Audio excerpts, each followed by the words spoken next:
గత సంవత్సరం మీరు కూడా చూశారు, గౌరవ ముఖ్యమంత్రి గారు క్షేత్రస్థాయిలో పర్యటించినప్పుడు గోతాల విషయంలో కొంచెం మార్పులు తీసుకురావాలని సూచించారు.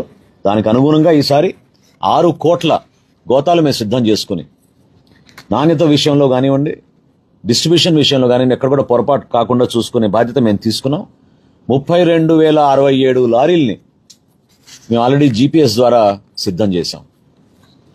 సో ధాన్యం కొనుగోలులో మొన్న తాడేపల్లిగూడెంలో మొట్టమొదటి ధాన్యం కొనుగోలు కేంద్రం ప్రారంభించడం జరిగింది. ఖరీఫ్ మాసానికి ఉన్న అనుభవాన్ని ఇంకా మెరుగుపరుచుకునే విధంగా నెలవారీ టార్గెట్ కాకుండా ప్రతి వారానికి మేము ఒక టార్గెట్ పెట్టుకుని ముందుకెళ్తున్నాం. ఎప్పటికప్పుడు సమీక్షించుకుంటూ 51 లక్షల మెట్రిక్ టన్నులు ఫుడ్ కార్పొరేషన్ ఆఫ్ ఇండియాకి భారతదేశంలో పండిస్తున్న ధాన్యంలో ప్రధానమైన భాగస్వాములుగా ఆంధ్రప్రదేశ్ రైతాంగానికి ఒక అద్భుతమైన అవకాశం మా కూటమి ప్రభుత్వం ఈరోజు కలిగిస్తోంది. ఇదే కాదు, గతంలో మీరు చూశారు, కొన్ని సందర్భాల్లో రైతుల్ని తిప్పి 6 నెలల నుంచి 9 నెలలు కూడా పేమెంట్ కూడా ఇవ్వలేదు.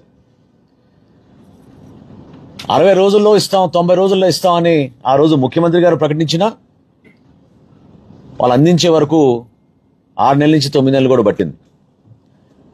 1674 కోట్ల రూపాయలు రైతులకి బకాయిలు వదిలేసి వైఎస్ఆర్సీపీ ప్రభుత్వం జగన్మోహన్ రెడ్డి గారి నాయకత్వంలో ఆ రోజు పదవి విరమణ చేశారు. ఆ బకాయిలు చెల్లించడమే కాకుండా పేమెంట్ల విషయంలో కూడా ఒక కొత్త స్టాండర్డ్ ఏర్పాటు చేసుకున్నాం. మేము 48 గంటల్లోనే పేమెంట్ ఇస్తామని చెప్పాం. గత సంవత్సరం మేము కొనుగోలు చేసిన ధాన్యం 12,818 కోట్లు అయితే 12,100 కోట్ల వరకు 48 గంటల్లోనే మేము పేమెంట్ చేశాం. చివరి దశలో అకాల వర్షాల వలన కొంచెం జాప్యం జరిగింది తప్ప ఎక్కువ శాతం అంటే 87% మేము ధాన్యం కొనుగోలు చేసింది 48 గంటల లోపే మేము రైతాంగానికి అందించగలిగాం. ఈ సంవత్సరం ఇంకా అద్భుతమైన సంస్కారం తీసుకొచ్చాం.